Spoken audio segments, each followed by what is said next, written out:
¿qué tal a todos? Un gusto compartir este espacio con ustedes.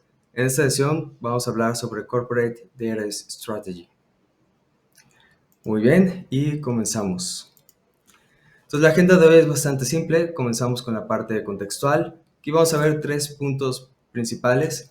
Uno es la relevancia de la transformación digital para la estrategia de datos, que vamos a estar comentando, los diferentes ambientes que conlleva esta estrategia de datos, el ambiente transaccional, ahorita queda un poco más definido a qué nos referimos con esta parte. Y después vamos a pasar, ahora sí, la segunda parte de la sesión, para hablar particularmente sobre la estrategia de datos. Entonces aquí lo que nos interesa son 3 puntos principalmente. Uno es el modelo de madurez de datos empresarial. Después vamos a identificar los elementos clave que necesitamos incorporar a nuestro equipo. Y por último vamos a cerrar simplemente viendo cómo incorporar la parte de aprendizaje automático e inteligencia artificial en el negocio. Ahora, esta es una plática de alto nivel, en particular no nos vamos a meter mucho en los detalles técnicos, sin embargo, pues va a ser la base de la presentación. Sí los vamos a atender, solo no los vamos a ver a detalle. Muy bien. Entonces comenzamos. Comenzamos primero con la sección contextual. Y aquí muy simple, un prerequisito que tenemos en el área de la estrategia de datos es previamente haber implementado una estrategia de digitalización. Entonces, una transformación digital. Y con eso nos referimos a 2 conceptos muy simples. Entonces, primero queremos nosotros representar las entidades de negocio y los procesos de negocio de forma programática. Por lo tanto, esto implica que tanto las entidades y los procesos los tengamos identificados en código. Entonces, en una parte, las entidades de negocio, que son los elementos de nuestro negocio que nosotros podemos identificar con nombre y apellido. Por ejemplo, la idea de un usuario, el concepto de un producto o de un servicio, cómo interactúa ese usuario con tu producto o servicio. Todas esas son las entidades de negocio, los diferentes elementos que lo conforman. De forma tradicional, cuando queremos representar estas entidades en código, generalmente se utiliza un paradigma de programación orientada a objetos. La intención detrás de este paradigma es justamente modelar este tipo de entidades. Tienes la idea o la abstracción de una clase que te permite describir esta entidad y de un objeto que te permite tener la realización de esa entidad. Entonces, primer punto, entidades de negocio. Recomendación, utilizar programación orientada a objetos. Siguiente punto, procesos de negocio. Esos nosotros los representamos de forma algorítmica. Y básicamente lo que queremos hacer aquí es modelar la interacción entre las entidades. Ahora sí, si tenemos una entidad que representa nuestros productos, tenemos otra entidad que representa los usuarios, pues queremos ver cómo se relacionan estas entidades entre sí. Por poner otro ejemplo, si parte de nuestros procesos de negocio implica procesar transacciones, entonces tenemos una entidad que representa al usuario, otra entidad que representa las transacciones y tenemos todo un flujo, un algoritmo que es básicamente la parte de procesamiento, aprobación, validación de este tipo de transacciones. Entonces todo esto es necesario representarlo en código y también es necesario capturar toda la información que genere. Entonces una parte es el código y otra parte es la ejecución de ese código, que en otras palabras, si dentro de este programa tenemos nuestras entidades de negocio y también nuestros procesos de negocio, entonces la ejecución de esa lógica de negocio genera información. Y esa información es el insumo clave que necesitamos para la estrategia de datos. Aquí es importante entender 2 puntos principales. Uno, que toda acción que genera la lógica de negocio crea un evento. Por ejemplo, cuando un usuario entra a una plataforma, cuando estás procesando un pago, cuando estás enviando un producto, todos esos son eventos. Y esos eventos pueden ser informativos o nos pueden ayudar a reaccionar. Ese es el segundo punto. Entonces, podemos poner como ejemplo, cuando un usuario se mete a visualizar la página de un producto que puedas tener en línea, Eso puede ser meramente informativo para nosotros. Por contraparte, cuando un usuario entra a tu plataforma y crea una cuenta, eso puede ser ya accionable. Eso ya requiere que nosotros modifiquemos la información de nuestra base de datos al registrar un nuevo usuario. Entonces aquí la clave principal es identificar cómo esta lógica de negocio en ejecución, en operación, está generando esta información. Ahora, depende de tu giro empresarial, depende de tu giro de negocio, qué tan importante va a ser esta estrategia digital. De hecho, pues actualmente estamos viendo que puede ser una ventaja competitiva incorporar una estrategia digital fuerte. Y tenemos varias iniciativas que han tenido bastante éxito en los últimos años. Por ejemplo, la iniciativa de Nubank, que es ofrecer un banco 100% digital. Su propuesta de valor se basa meramente en este tipo de transformación. Y le ha ido bastante bien. Entonces, cualquier tipo de negocio podemos incorporar de alguna manera u otra una estrategia digital. Ahora, principalmente en algunos va a ser un poco más difícil, pero siempre podemos basarnos en la parte de generación de eventos. Si estamos hablando de diferentes giros en donde tal vez la propuesta de valor no se vea tan afectado por la parte digital, que generalmente es cuando alguien ofrece eh, productos o servicios que implican una interacción física. Aún así, al incorporar esta información, nos puede servir para mejorar los procesos. Entonces, primer parte, prerequisito para la estrategia de datos es toda la transformación digital. Ahora, comentamos brevemente sobre el paradigma que usamos para representar las entidades de negocio. Igual no nos vamos a meter mucho detalle, pero sí es necesario que entendamos en principio a qué nos referimos. Entonces, con la programación orientada a objetos, nosotros vamos a procurar representar las entidades clave de negocio. Como ya comentábamos, y aquí podemos poner un ejemplo de una plataforma que ofrece cursos en línea. Entonces tenemos la idea de un usuario, tenemos la idea de un curso, y un usuario puede estudiar varios cursos, y cada curso puede ser estudiado por varios usuarios. Ahora, depende cómo nosotros estructuremos nuestro negocio, es lo que vamos a permitir que hagan este tipo de entidades. Entonces el usuario pues, puede tomar varios cursos, pero digamos que nosotros permitimos a un usuario tener o enseñar varios cursos, que actúe como profesor dentro de esta misma plataforma. Todo eso nosotros lo tenemos que definir, todo eso nosotros lo tenemos que especificar y tenemos que crear el código correspondiente. Ahora, programación orientada a objetos pues es una plática por sí sola, pero en esencia tenemos dos elementos. Uno es cómo nosotros representamos esta entidad, que son las clases. Y aquí lo que vamos a poner específicamente pues, son los atributos de las clases.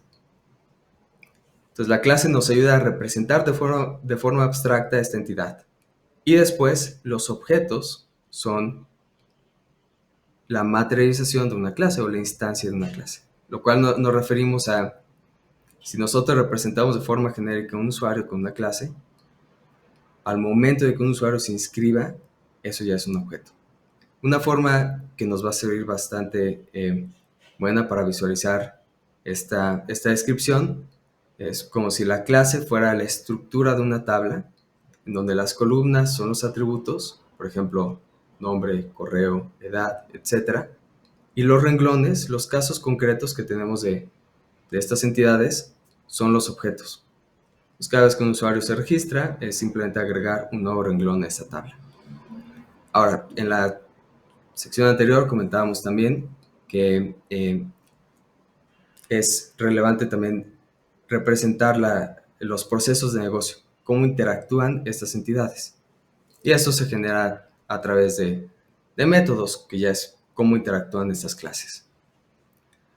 Muy bien, un poco de fundamentos técnicos en esta parte. Ahora, hay que dar un paso hacia atrás y una vez que tenemos nuestra estrategia digital, nuestra transformación digital implementada, podemos comenzar a hablar sobre los diferentes ambientes de datos que se van a generar. Y aquí hay dos ambientes principales. Tenemos el ambiente transaccional y el ambiente analítico. Ahora es clave identificar y diferenciar estos dos ambientes. En el ambiente transaccional, como comentábamos previamente, nos enfocamos en representar la lógica de negocio. Y no solo representarla, sino asegurarnos de su correcta ejecución. Entonces, el ambiente transaccional es donde la lógica de negocio se va a ejecutar de forma virtual. Esto genera información. El ambiente analítico es lo que nosotros vamos a implementar para generar, para procesar la información, generar reportes, generar análisis. Y aquí es donde vamos a nosotros hacer todo el entrenamiento y la parte de experimentación para los modelos predictivos y de aprendizaje automático. Entonces, clave aquí, la parte de los procesos de negocios, el ambiente transaccional, y tenemos que generar un ambiente analítico completamente aparte y aislado, en donde vamos a habilitar toda la parte de analítica avanzada, analítica predictiva y demás. Ahora estos dos ambientes están en comunicación. ¿Por qué es importante mantenerlos aislados uno de otro? Entonces, principalmente porque la operación del negocio en el ambiente transaccional puede ser muy sensible. Nosotros no queremos disruptir esa operación. Por ejemplo, si contratamos 5 analistas para que, digamos, por poner un ejemplo, si tenemos un negocio en donde procesas transacciones y le asignas un score de fraude, entonces no quieres que todos los analistas que contrates estén utilizando las bases de datos productivas, porque eso añade carga al sistema y puedes disruptir la operación de tu lógica de negocio. Lo que tenemos que hacer es habilitar un proceso de réplica para crear nuestro ambiente analítico y aquí poder hacer ese tipo de operaciones. Entonces ya tenemos dos formas de especializar cada uno de los dos ambientes. La parte transaccional se va a enfocar principalmente en asegurar la operación de la lógica de negocios, y la parte analítica es un ambiente aislado que copia la información transaccional y habilita toda la parte de procesamiento y análisis de datos. Ahora aquí tenemos un ejemplo. Hay un libro bastante bueno. Esta es una arquitectura de datos moderna de la parte transaccional, en donde para este ejemplo simplemente tenemos varios dispositivos, IoT, Internet de las Cosas, están publicando información, estamos procesando en una arquitectura. Obviamente no vamos a ver los detalles, pero este es un ejemplo de cómo se vería un ambiente transaccional. Y aquí lo que tenemos que garantizar son 3 elementos principales. Uno, que la operación siempre va a estar funcionando. Es crítico mantener el proceso sin disrupción. Tenemos que asegurar que tenga una baja latencia y que tenga un muy buen rendimiento. Y tenemos que saber qué tan escalable es la solución, cómo se va a comportar esta arquitectura con diferente carga y uso de la plataforma. Entonces aquí tenemos, por ejemplo, tres dispositivos enviando información. ¿Cómo va a escalar esto cuando tengamos 100, 1000, etcétera? Entonces todo esto es importante y el ambiente transaccional se encarga de atender estos puntos. Ahora aquí es relevante también comentar que todo esto tiene mucha complejidad técnica y obviamente se requiere un equipo, principalmente un equipo de producto y de software, para desarrollar e implementar este tipo de arquitecturas. Entonces es la parte transaccional. Clave aquí, el código tiene que contener las entidades de negocio y los procesos de negocio, y la ejecución es lo que genera la información. Y esa información la estamos almacenando de una forma eficiente para la operación en el ambiente transaccional. Esa es la clave. Ahora, ¿cómo está ligado esto con la estrategia de datos? Pues hablamos sobre el ambiente transaccional y sobre el ambiente analítico. Ahora, este ambiente analítico puede tener diferente madurez. Y hay un estándar. Se suele utilizar este estándar bastante conocido, donde definimos diferentes etapas. Tenemos la etapa descriptiva, analítica descriptiva. Tenemos la etapa que va muy ligado a la parte descriptiva, es simplemente la generación de un diagnóstico. Tenemos la etapa predictiva y tenemos la etapa prescriptiva. Entonces, estos son los diferentes elementos de madurez. En la etapa descriptiva, que es la más simple, de hecho podemos argumentar que, por ejemplo, todos los reportes financieros que conocemos que genera el área de contabilidad, todo eso cae dentro de la parte descriptiva.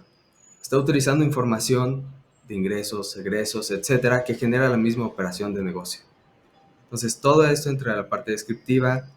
Aquí es donde también entra la parte de inteligencia de negocio, ya comenzando a pasar un poco más a la parte de diagnóstico. Entonces, nos importa saber qué pasó en la parte descriptiva y en el diagnóstico nos importa entender por qué pasó. Ahora, esto tiene mucho valor, pero comparado con las diferentes etapas, podemos decir que es un valor bajo. Entonces, tenemos entre valor bajo y medio incorporar ambas partes descriptivas y la parte de identificar el por qué. El perfil que se encarga principalmente eh, de generar este tipo de reportes y análisis son perfiles que vamos a encontrar en el área de inteligencia de negocio, Business Intelligence, o de análisis de datos.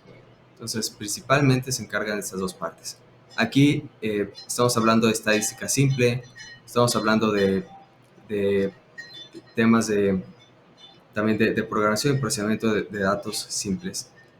Ahora, esto puede involucrar cierta complejidad en caso que estés manejando un volumen muy alto de información, dado que implica incorporar herramientas de Big Data. Sin embargo, pues esa es una tangente que es relevante identificar, pero pues no es tan necesario que nos enfocamos mucho en esa parte.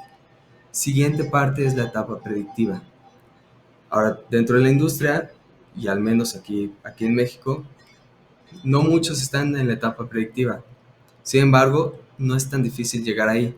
Una vez que tengamos las primeras dos etapas resueltas, el qué pasó, por qué pasó, pues es relativamente fácil dar este siguiente paso a qué va a pasar. Entonces, ya que tenemos información de negocio histórica, pues podemos crear al menos modelos estadísticos predictivos para que nos ayuden a pronosticar, predecir el futuro. Entonces, eso es qué va a pasar dado las tendencias que hemos estado viendo. Entonces, ya sabemos qué está pasando, por qué pasó, y con esos datos históricos podemos decir con cierto rango de confianza qué es lo que va a pasar. Ahora, la diferente etapa, que es la más complicada de llegar, es la etapa prescriptiva, donde no solamente sabemos o tenemos una estimación de qué va a pasar, sino también nos importa responder la pregunta, ¿cómo podemos hacer que algo pase en particular?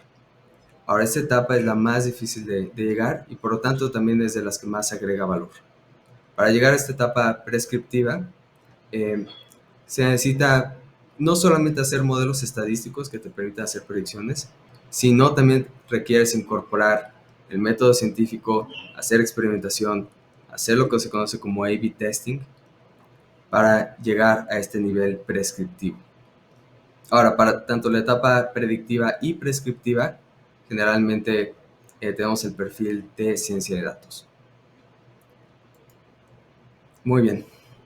También parte fundamental, ya vimos modelo de madurez. Ahora hay que ver qué necesitamos previo para llegar a hacer ciencia de datos realmente en nuestro negocio. Y aquí está esta pirámide, Icahn Data Framework, que también es bastante conocida, y aquí vemos los pilares. Entonces tenemos desde cómo almacenamos la información de forma segura, la arquitectura de datos, cómo garantizamos calidad de datos. Entonces tenemos diferentes elementos que conforman o que son el pilar de la ciencia de datos. Y claramente vamos a tener diferentes perfiles que se especializan en diferentes partes de esta pirámide. Entonces ya vimos previamente toda la parte predictiva, prescriptiva. Para eso tenemos el perfil del científico de datos, que está básicamente en la punta de esta pirámide. Pero para habilitar, así como comentamos que en el ambiente transaccional necesitamos primero la estrategia digital y representar las entidades y procesos de negocio, pues para habilitar la parte analítica y avanzar en el modelo de madurez, tenemos que previamente haber resuelto todo esto de aquí. Ya habíamos comentado entonces que tenemos perfiles que se especializan en esta parte. Particularmente, hay tres perfiles que nos van a ayudar a resolver todo este problema de dependencias. Entonces tenemos el perfil del ingeniero de datos, tenemos el perfil del científico de datos y del analista de datos. Esos son los tres perfiles más comunes que requerimos incorporar en nuestra estrategia de datos. Ahora, también tenemos un perfil que se ha estado incorporando con bastante fuerza en la industria, que se conoce como Machine Learning Engineer. Y este perfil lo que nos habilita es, el ingeniero de datos se enfoca un poco más en la parte fundacional, en los fundamentos de la estrategia de datos, en mantener la plataforma, en hacer la arquitectura de replicamiento de información, etc. El científico de datos se encarga de hacer los modelos predictivos, de hacer la parte prescriptiva, pero una vez que tienes un modelo de aprendizaje entrenado, necesitas un perfil que se especialice en productivizarlo, en cómo utilizar ese modelo para generar resultados e incorporarlo de regreso hacia la lógica de negocio, que es al final lo que nos importa. Entonces, ese perfil generalmente, o más bien tradicionalmente, en los pocos años que llevan estos perfiles en la industria, entonces esa necesidad era resuelta pues, por un conjunto entre ingeniero y científico de datos. Sin embargo, por la necesidad de especialización, sale el perfil de el Machine Learning Engineer, que justamente es como una intersección entre estos dos perfiles que nos ayudan a operar y productivizar modelos de aprendizaje automático. Ahora, para este punto necesitamos estar al menos en la etapa 3, que es la etapa predictiva, para poder habilitarlo. Muy bien, entonces para la parte fundacional nos vamos a enfocar en el ingeniero de datos, que es el que nos va a ayudar a construir y habilitar todos los fundamentos. Ahora, cuando sabes qué necesitas para tu estrategia de datos, ya conocemos los perfiles, también hay que saber cómo utilizarlos. Generalmente el científico de datos, lo que nos interesa a nosotros como negocio es que adquieran lo que se conoce como domain expertise. Entonces, el perfil principal del científico de datos va a atender justamente este tema de domain expertise, se va a especializar en temas de negocio y por lo tanto, pues va a estar en equipos focalizados, asignados a una unidad de negocio. En cambio, el ingeniero de datos, dado que se encarga de la parte fundamental de la plataforma, generalmente es un equipo centralizado. Muy bien. De aquí pasamos entonces a los dos ambientes que se derivan dentro del ambiente analítico. Tradicionalmente se conoce como Data Lake y Data Warehouse. Entonces el Data Lake lo vamos a utilizar como un repositorio central de toda la información que tenga la compañía. Es la parte de integración de datos. Vamos a replicarlo del lado transaccional, vamos a incorporar o integrar diferentes fuentes de información, puede ser no estructurado y todo eso va a estar en el Data Lake. En el Data Warehouse, lo que nos vamos a enfocar es a ordenar esta información para que pueda responder en concreto preguntas de negocio, sin requerir de mucha transformación. Ahora es importante también comentar aquí que existe una tercera opción. Como en muchas áreas esto es cambiante, y esa tercera opción se conoce como Data Lake House, que es un poco la combinación de esas dos. Ahora esto es muy nuevo, no nos vamos a meter mucho detalle aquí, pero sí es importante saber primero estas dos propuestas. Entonces el Data Lake, como comentábamos, aquí voy a ir un poco más rápido, es incorporar la información de diferentes fuentes en un repositorio centralizado, en donde no importa que la información no sea estructurada. El Data Warehouse, por contraparte, nos ayuda a ordenar esta información y cómo podemos sacar más provecho, cómo podemos responder directamente preguntas de negocio. Claramente, cada una de esos dos nos dan hay diferentes teorías fundamentales de ambos, del Data Lake y Data Warehouse. Y por último, ¿cómo podemos habilitar Machine Learning e inteligencia artificial? Una vez que tenemos todos los fundamentos, pues lo que nos va a importar es poder tener réplicas que sean medibles, accionables y relevantes, e identificar aquellos elementos que nosotros podemos utilizar en donde podemos agregar toda la fuerza de un modelo predictivo. Aquí puse, por ejemplo, un modelo crediticio en donde queremos disminuir la pérdida esperada y sabemos que está relacionado a la probabilidad de incumplimiento, al exposure y al porcentaje que está en riesgo. Entonces, esta parte la podemos atacar con un modelo predictivo, que es muy importante, y igual para cerrar la sesión, alinear las métricas que tenemos con una unidad de negocio, identificar quiénes son los jugadores clave, cómo van a afectar, y también no solo enfocarnos en la parte predictiva, sino englobarlo de una forma en la cual nosotros podamos incorporar toda esta fuerza predictiva y predicción estadística que nos generan estos modelos directamente en el desarrollo de productos. Muy bien, sería entonces todo por la sesión de hoy.